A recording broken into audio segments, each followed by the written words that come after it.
Welcome back to Classic Mosaic Truth. Today, we're digging into a really powerful concept from Charles F. Haanel's The Master Key System. It's all about why we sometimes get stuck, and more importantly, how we can break free. So let me ask you something. Ever feel like you're just spinning your wheels? You're putting in all this effort to change, to move forward, but somehow you keep ending up right back where you started? All right, so in this explainer, we're going to break down why that happens. We'll cover the hidden power of your imagination, how your thoughts actually build your reality, and I'll even give you a super simple exercise you can start using today to build better mental habits. Let's get into it. Okay, so the first thing we really need to get is that feeling stuck, it's usually not a willpower problem. Nope. It's more like a programming problem. See, we're often just running on these invisible mental patterns, these habits of thought that we never even consciously chose. Just imagine these patterns are like well-worn paths in your brain. Over time, they become our go-to reactions, our defaults. And that's what keeps us locked in these cycles that we're so desperate to break, even when we're trying our absolute best to change course. So if we're running on these old mental programs, the big question is, how do we rewrite them? Well, the key is to get a handle on the tool that created them in the first place. And that tool is your imagination. The crazy thing is, it's working all the time, whether you're paying attention to it or not. Now, when I say imagination, I'm not talking about just, childish fantasy or daydreaming. Haanel saw it as something way more powerful. He called it the mind's workshop. It's the place where we literally draw the blueprints for our lives. Every mental image we hold on to becomes a pattern, a mold, for our creative energy to flow into. But we've got to be clear here, there's a huge difference between constructive imagination and just idle daydreaming. Constructive imagination, that's focused, it's intentional. Daydreaming, on the other hand, is kind of like letting your mind just wander all over the place. It scatters your energy, and honestly, it doesn't really lead to any solid results. So how do these mental blueprints get so strong? How do they become so automatic? Well, it's not a one-and-done thing. It's all about repetition. Think of it like this. Every single time you think a certain thought, it's like you're walking down a path in your brain. The more you walk that path, the deeper the groove gets. And eventually, it's not a path anymore. It's a superhighway. It becomes what we call an automatic thought, one that just fires off without you even having to think about it. And here's where it gets really interesting. Your subconscious mind, well, it's the faithful servant that carries out these commands. It doesn't stop to ask, hey, is this thought good for you? Is it even true? Nope. It just accepts the repeated instructions you give it and works around the clock to make your outer world match that inner blueprint.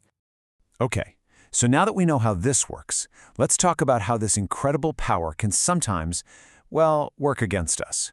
Let's talk about worry. This next idea is a real game changer. Get this.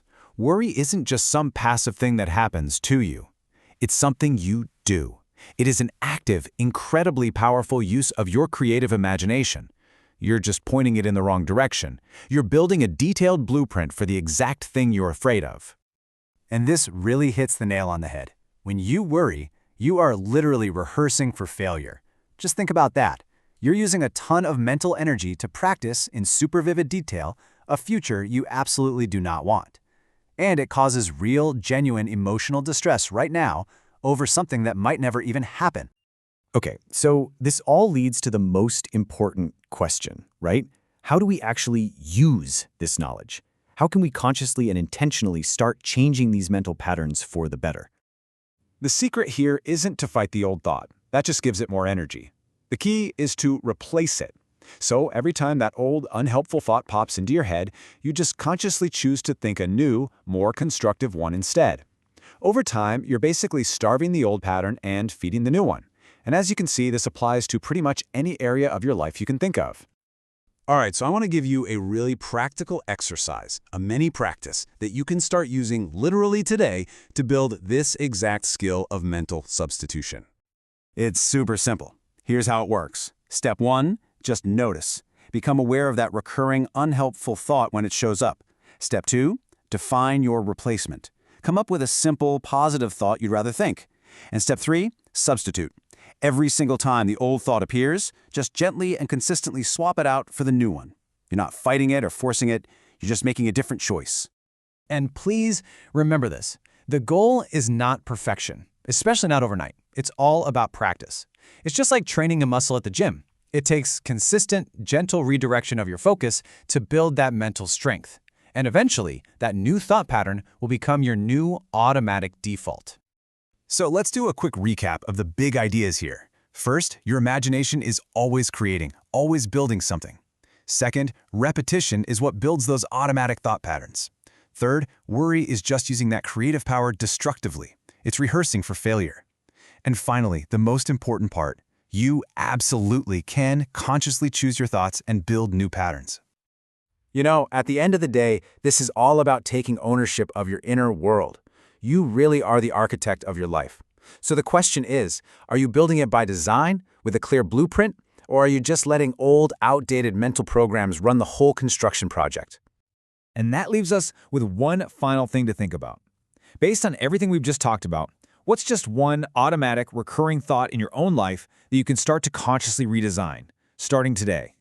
Coming up next, we're going to go even deeper and explore the powerhouse that runs all these mental programs, the subconscious mind.